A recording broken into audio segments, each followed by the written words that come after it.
भक्ती कशी असावी तर लहान मुलांसारखी निष्पाप निरागस असावी. राजा सरजा चला बाबा आपल्याला उशीर होतो या. चला चला. काय रे झालं असं माराय का लागलायस? असं नाही करायचं राजा. चला चल आपल्याला उशीर होतोय. चल चल बाळा असं नाही. आता जायला अरे बाबा किती वेळा तुला समजावं असं नाही करायचं म्हणून. खोळांबतोय आपला. असं नको करू राजा. चल चल बाळा चल राजाच. अरे अरे मी मालक काय नव्हतं तुझा असं करायला लागलाय आज. अरे आज काय झालंय काय तुला? काय हो आता काय करायचं? नाही म्हणजे अमावस्या लागण्या अगोदर ही मूर्ती घेऊन आपल्याला घरी पोहोचायला हवं.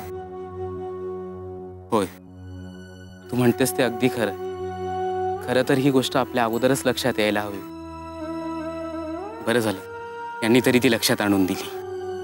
काय हो दादा खरंच दुसरी काही सोय नाही होणार का? तर तो म्हणतोय शेवटची गाडी आहे पण तरी बी आपण थांबूया. बघूया चुकून एखादी गाडी मिळाली तर.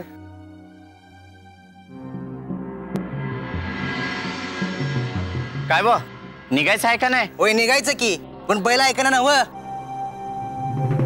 का काय झालं तेच तर कळणं झालंय. पण तुम्हाला सांगतो लय गुन्हे जनावर. हे काय की त्याला काय झाले काय समजना झालंय. हे काय समध्या माणसांचा घोटाळा झालाय. अव मग बैलांना चुचकारा जरा त्यांच्या कलानं घ्या. म्हणजे बैल कसा हाकायचा ते तुम्ही मला शिकवणार वे. गेले 10 वर्ष झालं मी बैलगाडी हाकतोय. आता तुमची बैल तुमच्याच आवाक्यात नाही ते कसं काय हो? अव कवा ही बैल हलणार आणि कवा घरला पोचणार? काहीतरी करा आता. हे बघा दादा बैलच मला दाद देत नाही त्याला म्या काय करू? आम्ही सांगतो ते करा. काय करू? अहो गाडीवान दादा माणसांपर्यंत बैलांना जास्त कळतंय. म्हणजे अहो तुम्ही त्या ताईंना गाडीत घेतलं नाही. स्वामींची मूर्ती होती की त्यांच्याकडं तरी बी तुम्ही शाप नाही म्हणालात. मग आता तुमचा बैल हलल कसा? असं हाय वय. अव मग त्यांना बोलव ना आधी. पुन्हा तेच का पुढे बी माणसं आहेत त्यांना मी काय सांगू? अव पुढचं पुढे बघू त्यांना आधी बोलव ना.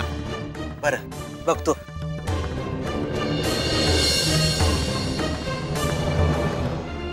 ताई दादा चला गाडीकडं. गाडीकडं म्हणजे आम्ही यायचंय पण तू तर म्हणाला होतास की तुझ्या गाडीत जागा नाहीये म्हणून. आणि काय हो पुढच्या गावामध्ये काही माणसं गाडीत चढायची होती असं तुम्ही म्हणाला होतात. मग गाडीत जागा कशी व्हायची? अहो माझा बैल मी झुपाय गेलो तर मलाच मारायला लागला. माझ्याच अंगावर या लागला. काय तुम्हाला तुमचा बैल मारतोय? अहो होय तर म्या मालक असून ते माझ्या अंगावर लागला मला मारायला लागला. बरं पण आमची खरंच सोय होईल ना? मी हाय नव तुम्ही काय बी काळजी करू नका. मी समज बघतो. फक्त तुम्ही माझ्यावर चला. चला जाऊया. चल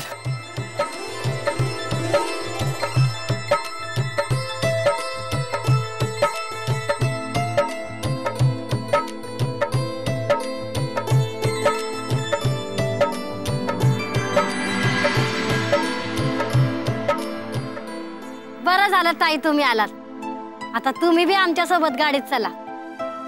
बरं झालं बाई नाहीतर आम्हाला वाटलं आमची काही सोय होती की नाही कुणास ठाऊक. हो गाडीवाले बैलांना आणा आणि गाडी जोडा. दादा आपण मूर्ती सावलीत ठेवू. गाडी जोडल्यावर गाडीत ठेवू. मी तुम्हा सर्वांचा खूप खूप आभारी आहे. तुम्ही सगळ्यांनी मनावर घेतलं म्हणूनच आमची सोय झाली. खरंच धन्य आहात स्वामी तुम्ही. राजा आणि सरजा आता त्या मूर्तीवाले माणसाने मी संघ घेतलंय बघा. आता असं रुसून बसायचं नाही. आता माझा ऐका आणि चला आता. बरं चल चला माझे राजा माझ्या बाळ्यात चल. हा चल बाळा चल उशीर होतो नाही आपल्याला. चला ऐ शाबास.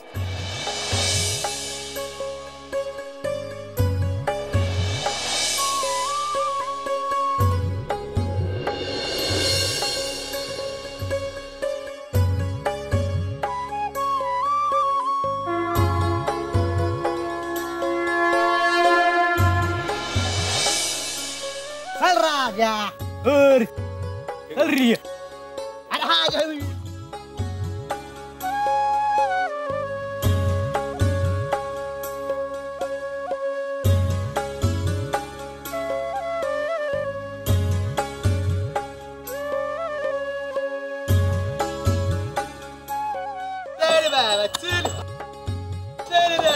जुळ्या.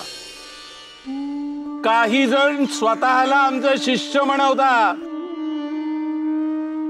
पण त्यासारखं त्यांचं वागणं नसतं. कधी सुधारणार आहे कोणास ठाऊक. काय झालं स्वामी? अमावास्या लागायच्या आत यांना घरी पोचायचंय. अरे आमचे भक्त आहात ना, मग अध्यात्म कळत नाही. अरे मनामध्ये कसल्या कसल्या अंधश्रद्धा बाळगता रे. अमावास्येच्या आत घरी पोचायचंय कशाला? मनामध्ये नसत्या समजुती बाळगायच्या. आम्ही कधी असं सांगितलंय? आमचे भक्त आणि आमच्यावरच विश्वास नाही. आणखीन एक गोष्ट यांना कळत नाही. परमेश्वरावर विश्वास टाकावा, पण त्याला गृहीत धरू नये. यांना काय वाटतं? परमेश्वरावर आपला भार सोपवला की आपण मोकळे. मग आपल्याला कशाची भीती नाही. परमेश्वराने आपली काळजी घ्यावी. आपल्याला काहीही होणार नाही. आपला मार्ग निष्कंटक आहे. आपल्या केसालाही धक्का लागणार नाही. अरे पण अशी अपेक्षा बाळगणं हे गैर आहे. अरे पण त्यांनी जी कर्म केली आहेत, त्यांच्या हातून ज्या चुका झाल्या आहेत, त्याचं काय? अरे या चुकांची फळं तुम्हाला भोगावी लागणार. हे कळत नाही.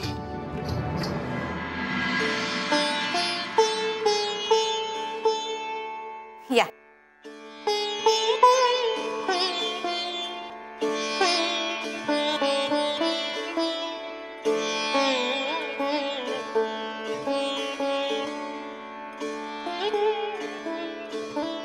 अमावस्या लागायच्या आत घरी आलो.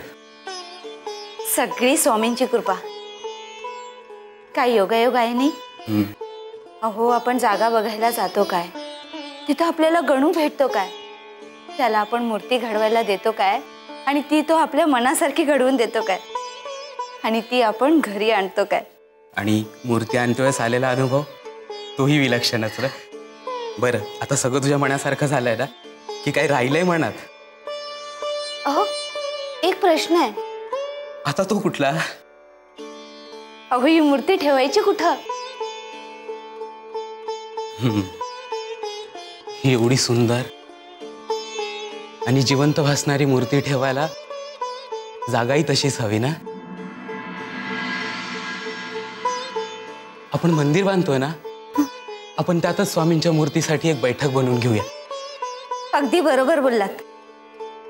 या मूर्तीसाठी तीच जागा योग्य आहे. हो, पण तुर्तास आपण ही मूर्ती आपल्या देवघरात ठेवूया. आणि आपलं मंदिर बांधून झालं की मग मालोजी राजांच्या हस्ते त्या मूर्तीची प्रतिष्ठापना करूया. मालक. का रे, काय झालं? काम थांबलं या मालक. का? अहो गवंडीच नाही तर आम्ही काय काम करणार? आम्ही दगड माती आणून देणारं साधं मजूर. आम्हासनी काय ते बांधकाम येत नाही. अरे पण ते गवंडी गेले कुठं? याचा अर्थ हेही गवंडी काम सोडून गेले. बरं तू जा, मी बघतो काय ते.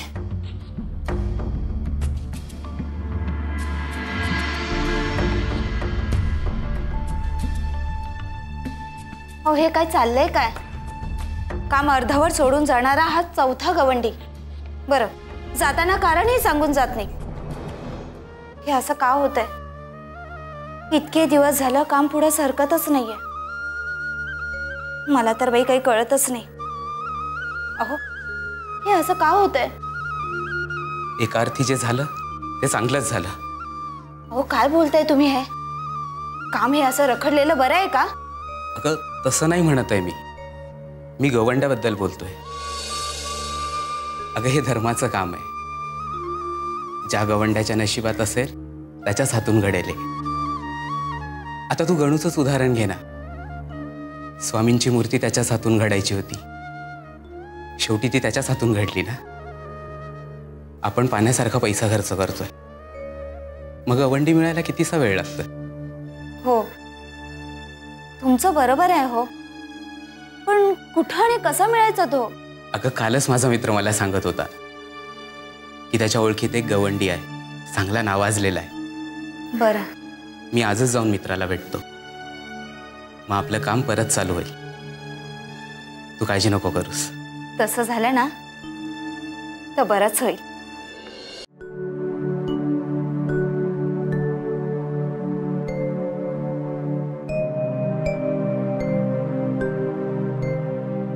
काय हो, हा गवंडी कसा नाही आला अजून? नाही म्हणजे त्याच्यापर्यंत तुमचा निरोप पोहोचला असेल ना? झालं, तुझ्या मनात नाना प्रकारच्या शंका कुशंका यायला सुरुवात झाली. मनाची तर घालमेल तुझ्या होतच असते नाही. अगं संगीता, तुला धीर म्हणून जराही नाही. येतच असेल तो गवंडी. आणि दिवसही आत्ताच उजाडतोय ना. तसं नाही हो, पण आता तरी मंदिराचं काम सुरू होऊन ते संपायला हवं. मूर्ती तयार आहे पण मंदिरच नाही. अशी विचित्र तऱ्हा झाली आहे. नमस्कार मालक. नमस्कार. मी रघु. मला आनंदरावांनी इथं पाठवलंय गवंडी कामासाठी. मी तुमचीच वाट बघत होतो. काम असं आहे की आम्हाला स्वामींचं एक मंदिर बांधायचं आहे. पण ते लवकर पुरं व्हायला हवं. कारण आम्ही स्वामींची मूर्ती तयार करून आणली आहे. तिला फार काळ असं बाहेर ताटकळत नाही ठेवता यायचं. तिच्या जागी तिची प्रतिष्ठापना व्हायलाच हवी. खरंय. आणि पैशांच्या बाबतीत अजिबात विचार करायचा नाही. मंदिराच्या बांधकामासाठी वाटेल तेवढा पैसा खर्च करण्याची तयारी आहे माझी. चांगल्यात चांगल्या प्रकारचा माल वापरण्यामागेच कटाक्ष आहे माझा. उत्तम प्रकारचा चुना, रेती सगळा माल मागवलाय. तुमच्या हाताखाली 2 कारागीरही काम करतील. तुम्ही कामाला सुरुवात करा. मालक, अहो तुम्ही राजा माणूस. अहो एवढा समजा पैसा खर्च करायचा म्हणल्यावर मंदिर जागा होणारच की. हा बर, तुम्ही अजिबात काळजी करू नका. अहो असं मंदिर बांधतो का बघणाऱ्यांचं डोळच दिपलं पाहिजेत. हा बरं बरं, तुम्ही व्हा पुढं, मी आलोच. बरं बरं. हे एक बरं झालं बाई. एकदा का मंदिर बांधून पूर्ण झालं की स्वामींच्या मूर्तीची प्रतिष्ठापना अगदी वाजत गाजत करू. जेवणावळी घालू, भेटवस्तू वाटू, स्वामींसाठी पंचपक्वानांचा नैवेद्य करू.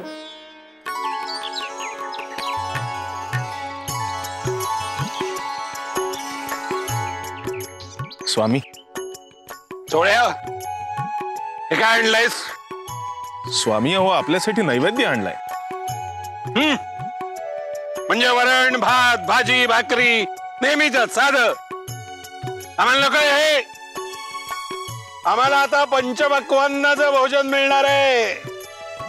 आमच्या खातीर जेवणावळी घातल्या जाणार आहेत. लोकांना भेटवस्तू देणार आहेत. चोळ्या, अरे थाट आहे आमचा.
संगीता, आता मंदिराचं बांधकाम पूर्ण होत आलंय. मुलामा देऊन कळस चढवला की झालं. मग ठरल्याप्रमाणे मालोजी राजांच्या हस्ते मंदिरात स्वामींची मूर्ती बसवून घेऊ. तसं आमंत्रण धाडतो मी त्यांना. आणि गावकऱ्यांनाही आमंत्रण धाडूया. आणि प्रत्येकाच्या स्वागतासाठी काय काय करता येईल ते नीट ठरवून घेऊ. सर्वजण कसे तिथून समाधानाने गेले पाहिजे.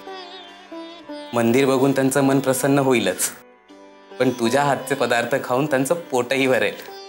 अगदी तना मनाने तृप्त होऊन जातील सगळे. मला तर बाई खरंच वाटत नाही माझं स्वप्न पूर्ण होत आलंय. आपल्याकडे भजनाचा कार्यक्रम आहे, ते तरी लक्षात आहे ना? अर्थात. हो, बऱ्याच दिवसांपूर्वी ठरलंय ते.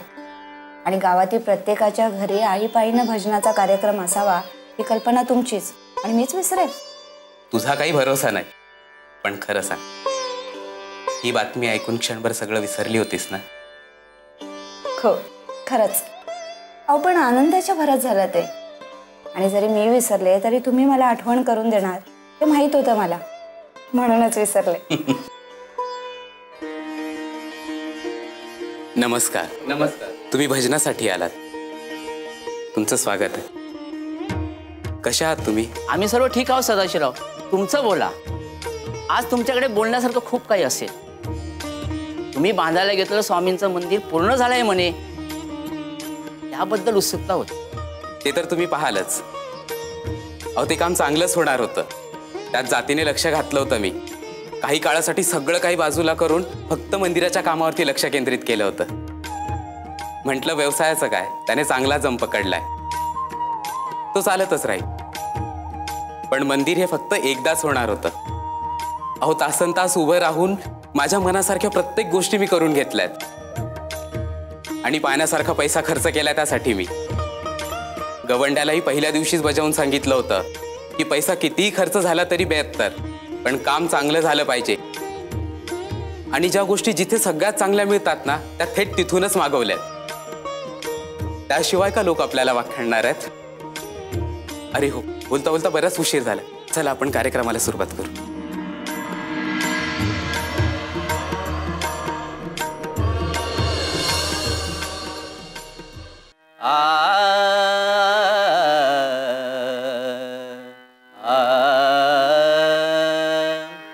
कारे पुंड्या मातलासी, कारे पुंड्या मातलासी, कारे पुंड्या मातलासी, कारे पुंड्या मातलासी, कारे पुंड्या मातलासी, कारे पुंड्या मातलासी.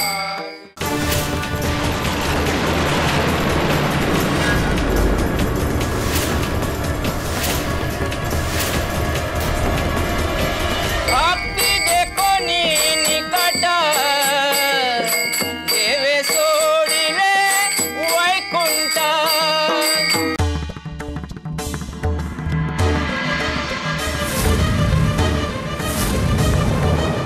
काले पुंड्या मातलासी, काले पुंड्या मातलासी.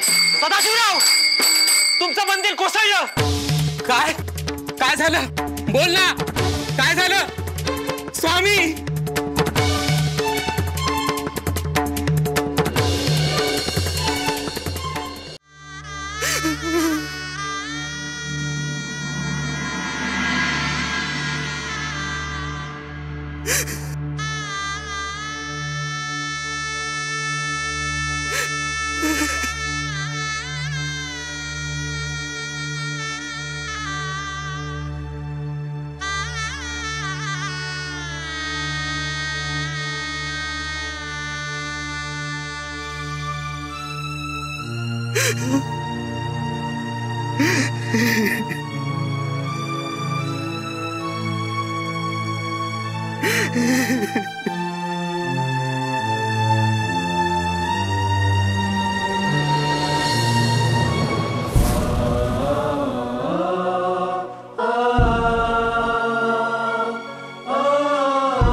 हे कसं झालं?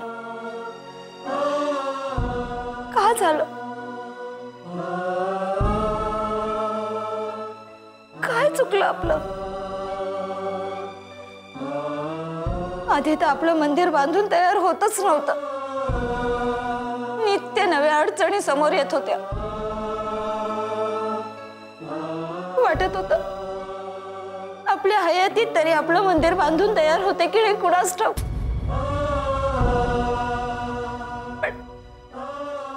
पण एकदाचं मंदिर बांधून तयार झालं, इतका आनंद झाला की पण तो औटघटकेचाच ठरला. स्वामी, काय चुकलं आमचं? असं का होतंय? हे बघ संगीता, मंदिर भक्कम बनवण्यासाठी आपण खूप प्रयत्न केले, चांगल्यात चांगल्या प्रतीचा माल वापरला. वाटलं होतं निदान 100 वर्ष तरी टिकेल हे मंदिर, पण एकही दिवस नाही काढला त्याने. भुईसपाट झालं. हा रघु, मला वाटतं हाच चोर आहे. काय रे रघु, माझी नजर चुकून हलक्या प्रतीचा माल वापरलास ना? एकाच दिवसात कसा हा डोलारा कोसळला? बोल ना. अहो काय बोलताय मालक? अहो मी असं करीनच कसं? मंदिराच्या बांधकामासाठी लागणारं सगळं सामान तुम्हीच आणून दिलं होतं मला, आणि मी समजा तेच वापरलो.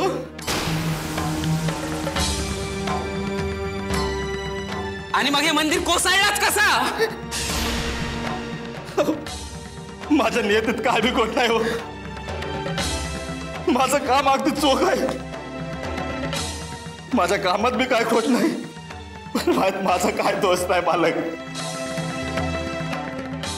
यात माझा काय बी दोष नाही मालक, यात माझा काय बी दोष.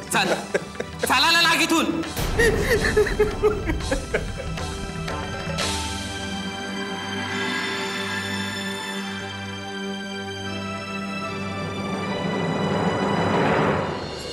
हे बरं आहे, आपणच चुका करायच्या आणि माझं काय चुकलं म्हणून भगवंताला विचारायचं.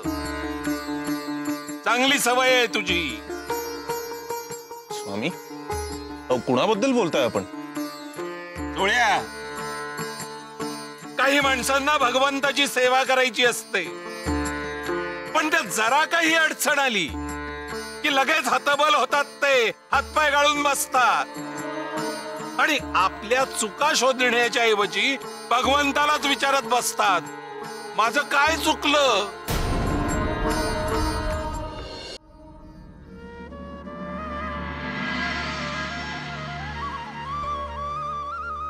असं का झालं? मंदिर का पडलं असेल? हा प्रश्न 10व्यांदा विचारतेस तू. इतका वेळ कात्याकूट करून त्यातून काही निष्पन्न झालंय का?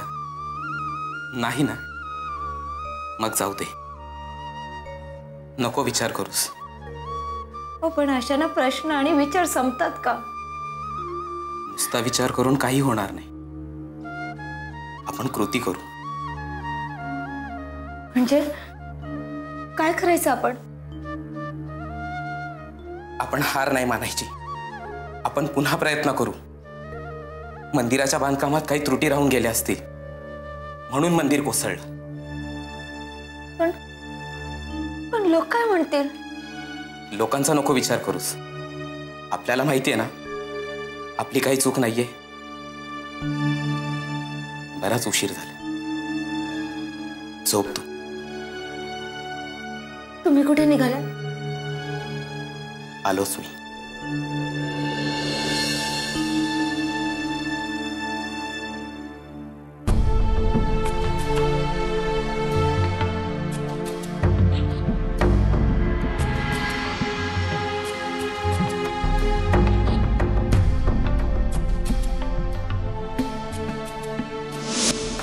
मंदिर का पडलं याचं कारण हवंय ना तुला? आत्मपरीक्षण कर, म्हणजे कारण सापडेल.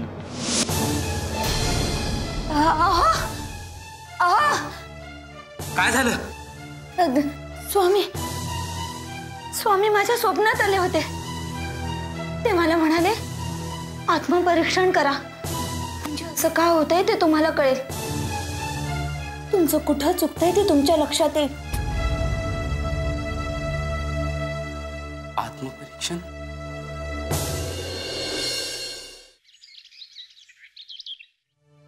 मालक, अहो मालक, रघु, आपण आजपासून मंदिराच्या बांधकामाला नव्याने सुरुवात करणार आहोत. हे काय मालक? अहो आपण काम करणार? हो, मी म्हटलं ना, आपण म्हणजे आपण सगळ्यांनी मिळून काम करायचंय. आम्ही ठरवले की आम्हीही कामात सहभागी होणार आहोत. अहो मालक, पण आपल्यासारख्याने अशी कामं करायची म्हणजे? अरे, आम्हाला जमतील तीच कामं आम्ही करणार आहोत, जेणेकरून आमचं कामावर लक्षही राहील आणि कामात कसल्याही प्रकारची त्रुटी राहणार नाही. यावेळेस मंदिराच्या बाबतीत मला कसल्याही प्रकारचा धोका पत्करायचा नाहीये. चल.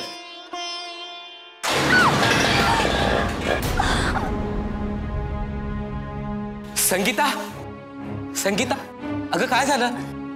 अहो, पाणी आणायला चालले होते, तुलाच गेला. मला वाटतं पाय मुरगळलाय. वैद्यभुवांना बोलवलं पाहिजे. मालक, एक विचारू का? नाही म्हणजे लहान तोंडी मोठा घास घेते म्हणून विचारते. मला वाटतं या मंदिराचं बांधकाम सुरू झाल्यापासून काम कमी आणि अडचणी फार असंच होतं. या सहजासहजी काय बी होईना. मला तर काहीतरी गडबड दिसते.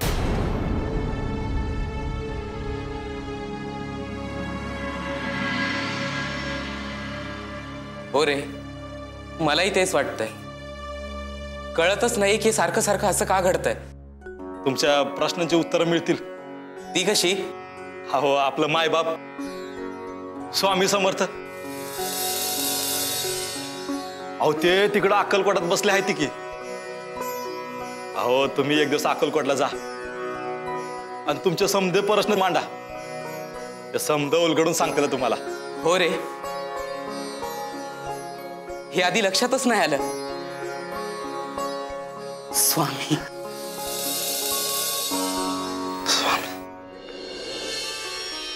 काय सदाशिवा, आलास का? सुचलं शहाणपण? स्वामी, आता तुम्हीच मार्ग दाखवा. गेले काही दिवस अशा काही घटना घडतायत, आम्ही तर सुन्नत झालोय. काही कळत नाहीये. मंदिर बांधायची इच्छा होती आमची. मग झालं बांधून? नाही.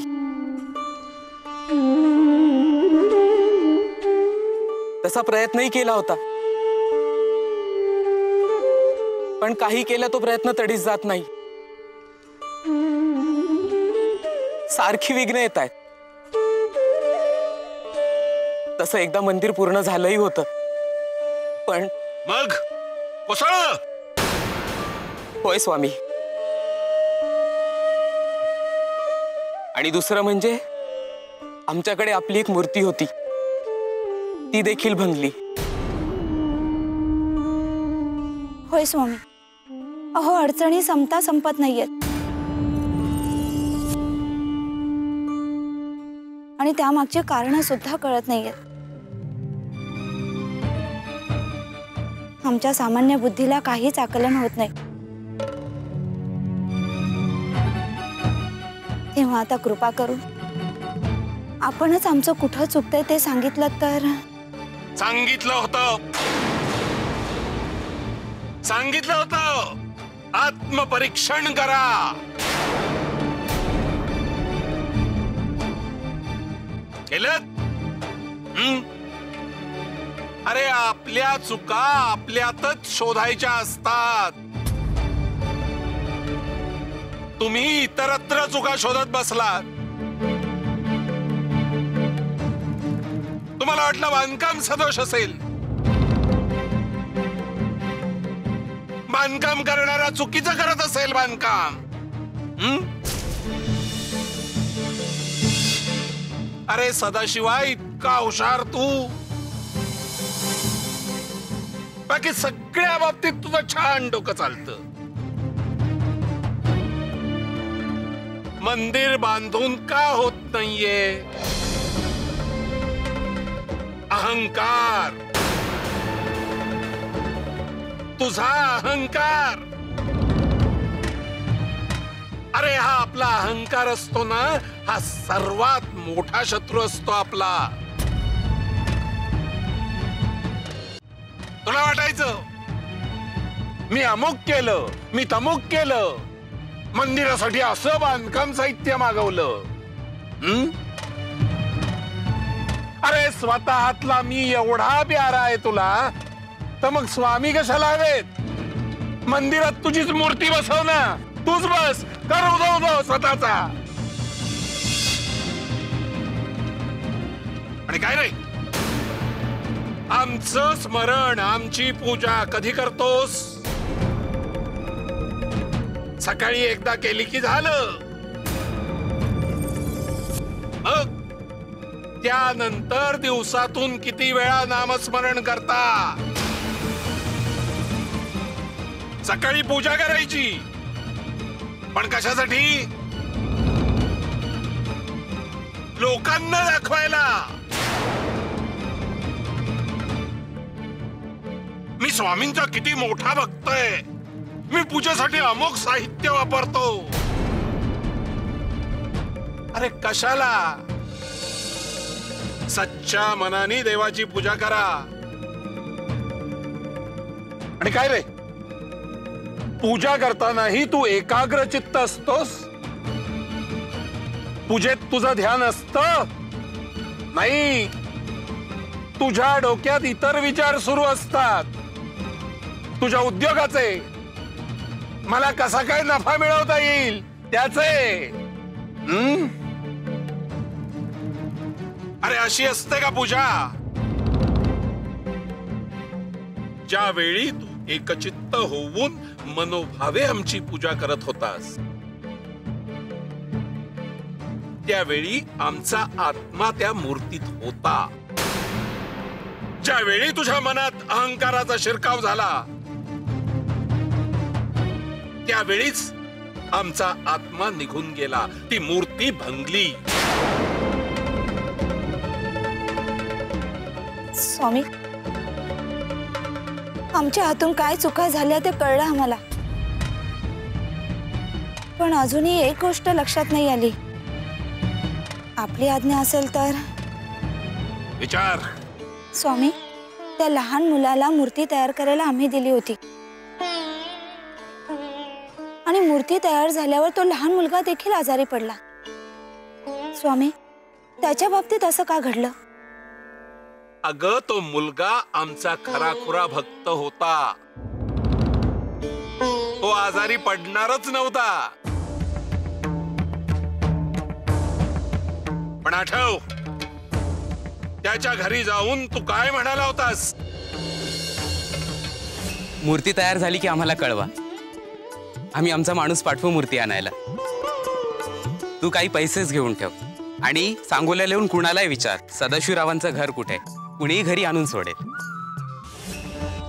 मूर्ती आणायला मी माणूस पाठवतो. अरे, आम्हाला आणायला पाठवणारा तू कोण? म्हणून आम्हाला त्याला आजारी पाडावं लागलं. अरे, तो मुलगा किती निष्ठेने आपलं काम करत होता, त्याची आमच्यावर किती श्रद्धा होती हे तुम्हाला कळावं म्हणून तिथे यायला आम्ही तुम्हाला भाग पाडलं. अरे, आमच्या समोर कसला बडेजाव दाखवतोस? आम्हाला तुझा मोठेपणा दाखवतोस? माझ्या हातून मोठा अपराध घडला, मी अहंकारात वाहत गेलो. तुम्ही आज माझे डोळे उघडले. आता मी माझ्या वागण्यात सुधारणा करेल. आपण मला आशीर्वाद द्या. आमच्या हातून आपली सेवा घडावी आणि मंदिर बांधून पूर्ण व्हावं. ठीक आहे, मंदिर पूर्ण होईल. येऊ नकोस, मी तुझ्या पाठीशी आहे. बाळ्या, अरे एक अवाक्षरही काढलं नाहीयेस तू. काल परवा प्रवचनाला गेला होतास ना शेजारच्या गावात. मग कसं झालं प्रवचन? काही विद्वत्तापूर्ण प्रबोधनात्मक ऐकायला मिळालं असेल. हो बाळप्पा, सांगा ना. नाही, मलाही उत्सुकता आहे ऐकण्याची. बुवांचं बरंच नाव ऐकलंय. नाही, तसं प्रवचन छान झालं, पण पण काय थांबलास का? स्वामी, बुवांच्या प्रवचनाबद्दल मी काही वक्तव्य करणं जरा धाडसाचं होईल का? पाळ्या, प्रत्येकाला आपलं मत मांडण्याचं स्वातंत्र्य असतं. स्वामी, स्वामी ते प्रवचन मला जरा वरवरचं वाटलं. म्हणजे विषयाच्या गाभ्याला हात घातलाय असं नाही वाटलं. जरा खोलात शिरून विषय मांडला असता तर जास्त आनंद मिळाला असता. हो, पण प्रवचन विषय कोणता होता? भक्ती. भक्ती म्हणजे नेमकं काय, ती कशी करावी, भक्ती कशी असावी, या सगळ्या गोष्टींवर प्रकाश टाकण्याचा प्रयत्न होता त्यात. हो, पण स्वामी, यातनं एक बोध मात्र नक्की मिळाला. तो कोणता? हाच की भक्तीचा खरा अर्थ तुमच्या तोंडून ऐकण्यातच खरा आनंद आहे. झालं, शेवटी सगळं आमच्यापर्यंत येऊन टेपलं. होय स्वामी, आपणच सांगावं. भक्तीचा अर्थ शोधायचा नसतो. पाण्याने आपली तहान भागते ना, मग त्याचं पृथक्करण कशाला करत बसायचं? भक्तीने आपल्याला आनंद मिळतो ना, मग भक्तीची चिरफाड करत बसायची नाही.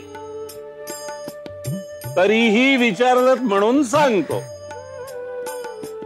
भक्ती ही एखाद्या बालकाप्रमाणे असावी, निरागस. अरे, एखाद्या बालकांना खेळवताना कसं आपण हवेत उडवतो, ते बालक घाबरत नाही, ते खिदळत. कारण त्याच्या ठाई विश्वास असतो. अरे, जे हात आपल्याला हवेत उडवतायत तेच हात आपल्याला झेलायलाही समर्थ आहे. असा विश्वास ज्याच्याकडे, त्याच्यासारखी भक्ती असावी. आमच्या गौरी सारखी.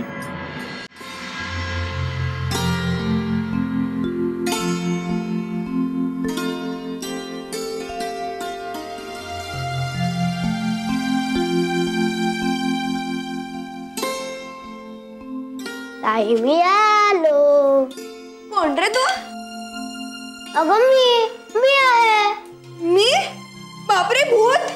अगं भूत काय म्हणतेस? अगं मी विनू, तुझा भाऊ. मग काय अवतार करून ठेवलेस? सगळं मातीने माखून ठेवलं अंग. सकाळी एकदा आंघोळ घातली होती ना, आता परत तुझं अंग स्वच्छ करायला लागणार आहे. बघितलं, मी सगळं काम करत होते, तू उठवलंस की नाही? चल जाऊन दे, आधी हातपाय धुवून दे. जा. चला, काढा घ्या बघू. सावकाश. अहो, तो फार कडू आहे हो, माझ्यासाठी नाही घेतलं जाणार. मंगला, असं काय लहान मुलासारखं करतेस? हे बघ, हा काढा कितीही कडू असला तरी तो प्यावाच लागणार. वैद्यबुवांनी सांगितलंय की तो अतिशय गुणकारी आहे, आणि हा काढा घेतला की तुझा त्रास कमी होणार आहे असा विचार करून घे. पटापट पिता येईल बघ. घे, चल घे बघू. हा, पटकन, सावकाश. हा, शाबास. हे बघ, ही खडी साखर खा. हा, म्हणजे तोंड गोड होईल. एक गोष्ट लक्षात ठेव, तुझ्या या गरोदरपणामध्ये काही समस्या आहे, त्यामुळे ही अशा प्रकारची औषधं तुला घ्यावीच लागणार आहे. मग दरवेळी अशी तक्रार करून चालेल का? सांग बघू. तुमचं सगळं बोलणं पटतंय हो मला,